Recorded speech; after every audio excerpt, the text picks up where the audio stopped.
The story of the new MacBook Pro 14 is less about a new laptop on the block than it is about Apple showcasing the raw power of Apple's newest silicon, the M3 chip. Stuffed inside my brooding space black portable is Apple's Apex M3 processor, the M3 Max. I tell you this so that you don't mistakenly expect that your $1,599/1 it'll still have that blazing fast neural network. But you'll have many fewer CPU and GPU cores, and much less memory. The M3 Max model has 64 GB. You're buying a casually powerful Pro system. The M3 Max MacBook Pro came to play hard and work hard. It's tough to say which it'll go at harder. From the impressive design and materials, aluminum chassis with a brand new anodizing technique for the space black finish that finally cuts down on fingerprints, to the expressive keyboard that is now my favorite MacBook typing experience, to a versatile macOS Sonoma platform that supports every activity from entertainment and gaming to email, web browsing, and intense photo and video work. There is not one hint of performance disappointment in this system. It's without a doubt the best MacBook I've ever used, and I think it stands a chance of giving some of the best gaming laptops a real run for their money.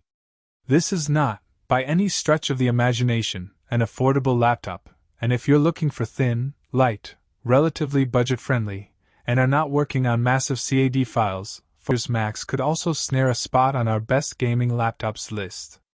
Apple announced the new MacBook Pro 14-inch range at its October 30th Scary Fast event, alongside new 16-inch MacBook Pros.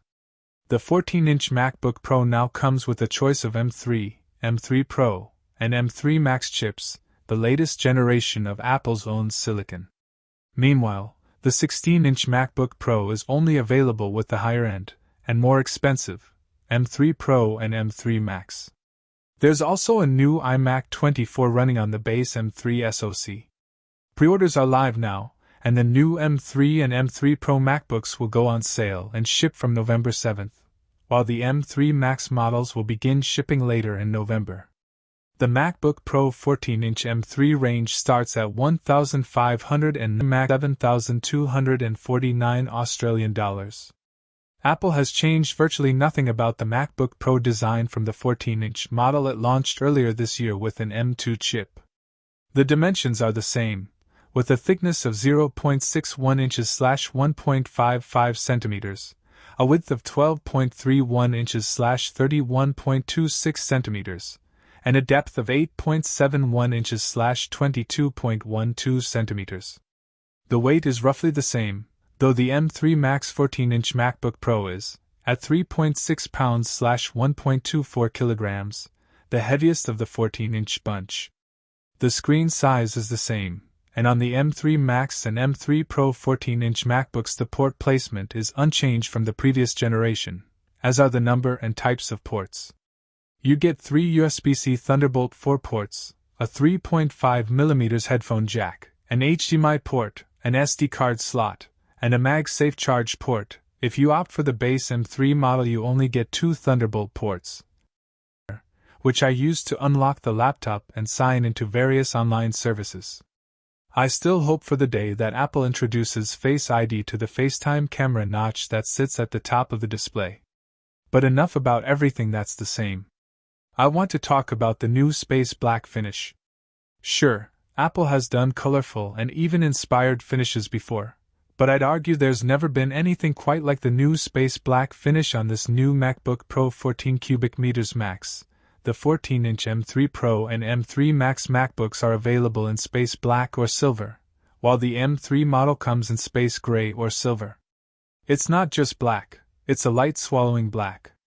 I noticed this when trying to photograph the new laptop, and watched as it basically devoured my studio lighting. The surface is just shy of being matte black, and that low reflectivity really the marks left on the laptop's surface, although even those fingerprints were faint. Just remember that this is a fingerprint-resistant MacBook Pro, not a fingerprint-proof one. In typical fashion, Apple has managed to not change anything about its MacBook Pro Liquid Retina XDR display, but has still managed to squeeze some extra performance out of it thanks to the new and more efficient 3nm M3 Max chip. The screen has the exact same resolution as the last display panel, 3024 by 1964, and the same 1,000,000:1 contrast ratio. Even the same peak brightness of 1600 nits with HDR content is unchanged, although for day-to-day brightness with standard content we now get 600 nits, as opposed to the 500 nits on the last MacBook Pro. In real-world use, I found that the MacBook Pro 14-inch with M3 Max is quite capable of beating back even direct sunlight. I'm convinced I could work pretty much anywhere on this laptop. Overall, this is a beautiful screen. Thanks to bright colors and inky blacks, everything on it gets a premium look. Do I mind the Face Pro 14-inch, with one fewer Thunderbolt ports, had 40-core GPU? According to Geekbench 6, the system is running a 4.1 GHz single-core and an estimated 3.3 GHz multi-core. I ran a lot of benchmarks for raw performance scores, because that's what you do.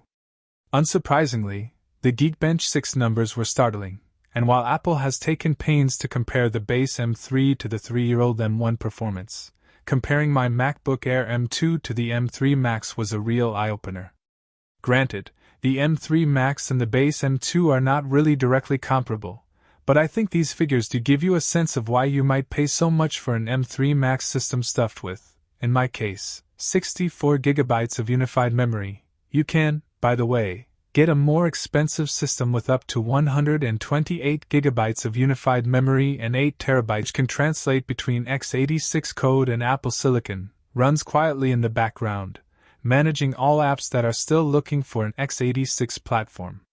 Okay, the MacBook Pro 14 cubic meters Max is not perfect on the compatibility front. The x86 compatible Steam, which I use for most of my games, did crash. But weirdly, so did iMovie, repeatedly, and that's an ARM native, and later the ARM-friendly Adobe Photoshop 2024. At least the system as a whole never crashes, and doesn't even know the meaning of a blue screen.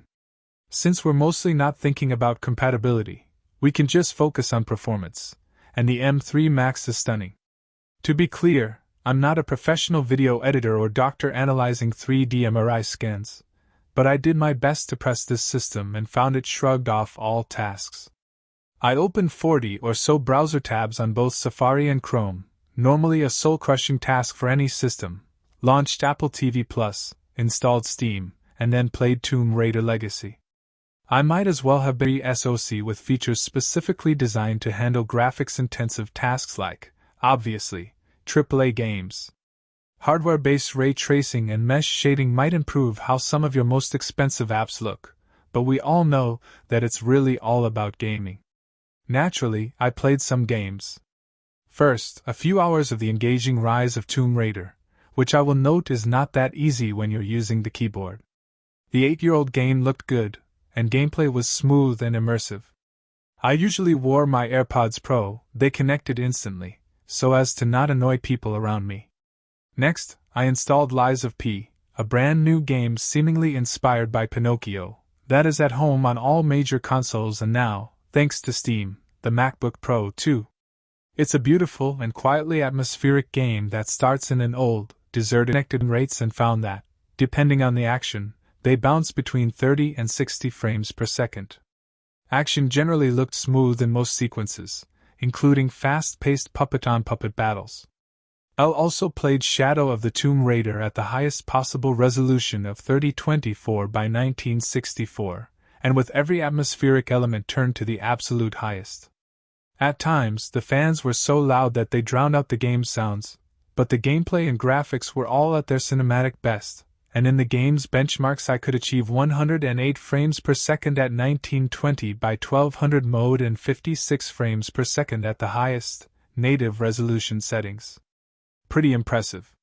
When I cranked all of Total Warhammer 3 settings to, where possible, Ultra, with 1920 by 1220 resolution, the fan churned on high, and there was some object, or sprite, flickering in the benchmark test. But the detail was all there, and the system reported an average frame rate of 56.1. Then I reran the test at the MacBook Pro's highest native resolution. The gameplay